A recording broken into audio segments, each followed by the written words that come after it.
Well, good morning again. Sorry, I'm actually just about to end my shift, so... actually, never mind. You want your usual, don't you? No, don't worry about it. I'm happy to make yours real quick. It's a slow day. Just give me a minute and I'll have it out for you. Feel free to sit down. I'll bring it over to you. It's my pleasure.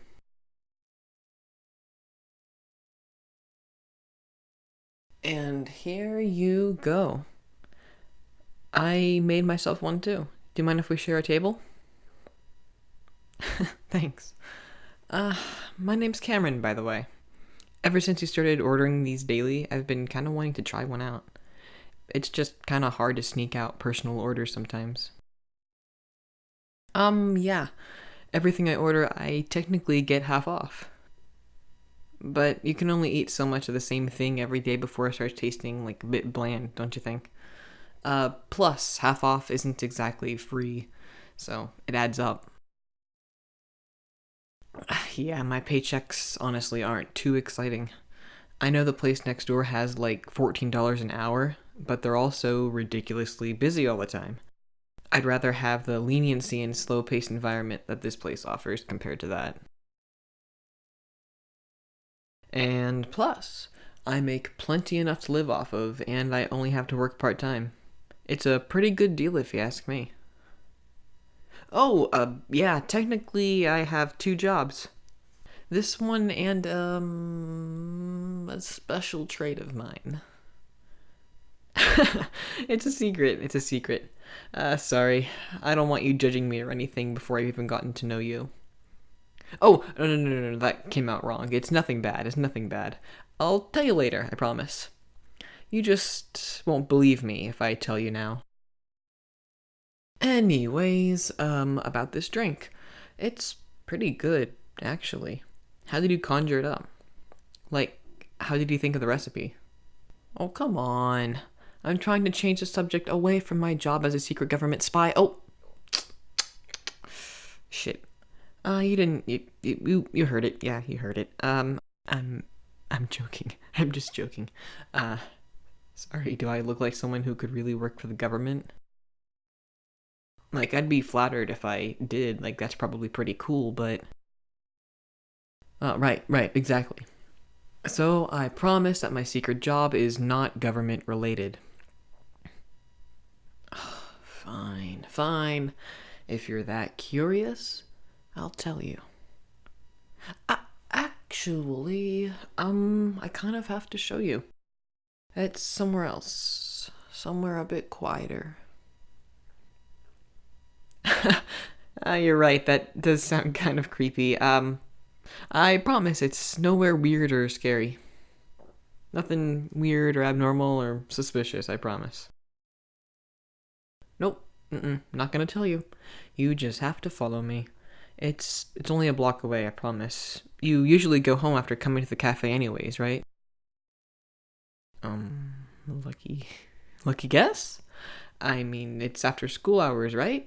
And you never come in here with anyone else, so I just kind of figured you probably go home.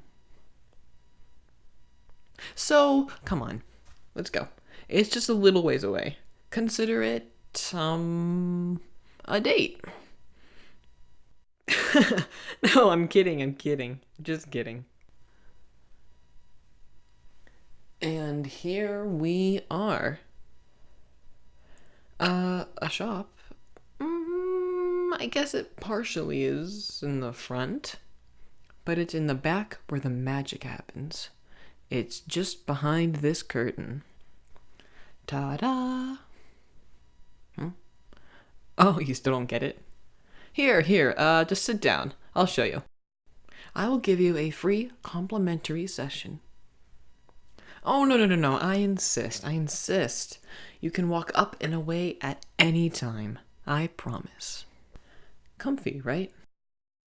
Feel free to recline back a bit if you want. Now, I'm going to have you stare at the screen. Until I turn it off, you are not to look away from that screen. Got it? Good. All right. remember, do not look away. This is perfect. This whole room is covered in sound isolation. Theater curtains, actually, so that no outside noises can come in and none can get out. A room like this one is meant to deprive you of your senses. Left to your own devices, in a room like this one, you'd eventually begin to hear your own heartbeat. You'd become hyper aware of your breathing. You could feel the blood pumping through your hands, and you'd eventually hallucinate yourself into a state of complete madness. However, in this vulnerable state, people's minds become like clay. That's to say, they don't function well on their own. Their thoughts can't really hold a shape, so to speak. This allows psychologists to manipulate and reshape a person's entire subconscious. But successfully reprogramming somebody's mind, that's the hard part. No matter what anyone did, no psychologist could ever truly recreate somebody's entire personality. That is, except for myself. My name is Cameron Evans. I work part-time at a local cafe. I have a pet cat named Morpheus, but primarily, I am a hypnotist. Last year, I managed to completely reprogram somebody. She was a 19-year-old girl with severe anxiety. She had asked me if I could get rid of her anxiety completely. After all, wouldn't it be great to live a life with no fear? To have the courage to do anything?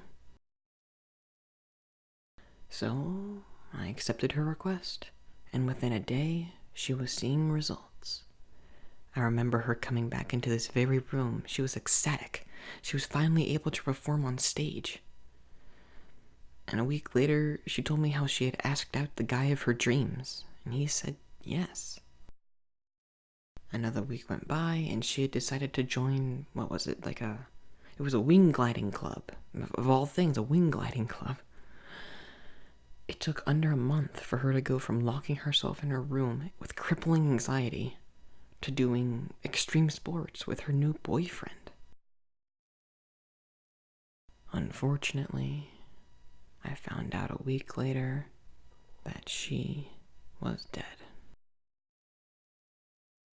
You see, people have anxiety for a reason. Everyone needs fear in their life. People need to be afraid of things that cause danger to them. One of those major things is death. If you don't have a fear of dying, you're going to get yourself killed. So, apparently, she had gotten too confident and lost her fear of dying. She decided to jump off a building, believing herself to be immune to death. Now, how am I supposed to feel in this situation? Her death had been ruled an accidental suicide, but I kind of knew that I was technically responsible for allowing her to get to that point. In a way, I was the one who killed her. I could have been sad, I could have gotten depressed, but instead, I felt a part of me die with her. My empathy. In finally figuring out how to get rid of an emotion in someone else, I accidentally got rid of one of my own. Truthfully, I didn't feel a thing when she died. My only thought was wondering what else I could do with this newfound power. And I realized anything. I can literally do anything. I can make someone think however I want them to. I can make them behave however I want. If I want something from somebody, from anybody, I can get it.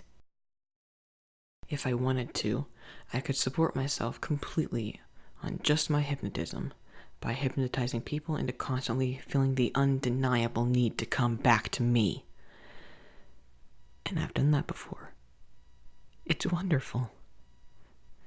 But then you started coming into the cafe just as I was about to quit. The first time I laid eyes on you, I decided that I had to have you. And so I devised a plan to bring you here. And it worked. You see, the human mind is uncontrollably curious. Just by making you curious as to what my hidden job is, and with just a pinch of flattery, I was able to lead you to a hidden clinic in the back of town. You've been captured like a mouse in a mousetrap. Thanks for making it easy. I knew you were the obedient type. That video is getting pretty old, isn't it? You're completely hypnotized already. I love your entranced look.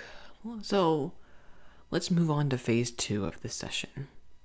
Now, you can hear everything I'm saying, but since your subconscious mind is in control in this hypnotized state, you can't react. That means if you wake up, you're going to try and flee, aren't you? So, just as a preventative, just in case, I'm going to buckle you into the seat, so that if you wake up, there's not a damn thing you can do about it. So don't move, and don't think. For your own safety and your own sanity, just continue listening to my voice. As I've mentioned before, I've completely mastered the art of removing emotions from one's own personality. However, I've not yet been successful in giving people emotions. You see, when I remove or fix an emotion in somebody's body, I use a technique called psychic driving. I put the subject into this vulnerable state of hypnosis, like you're in right now, and I force them to listen to the same audio and see the same images for hours and hours and hours at a time.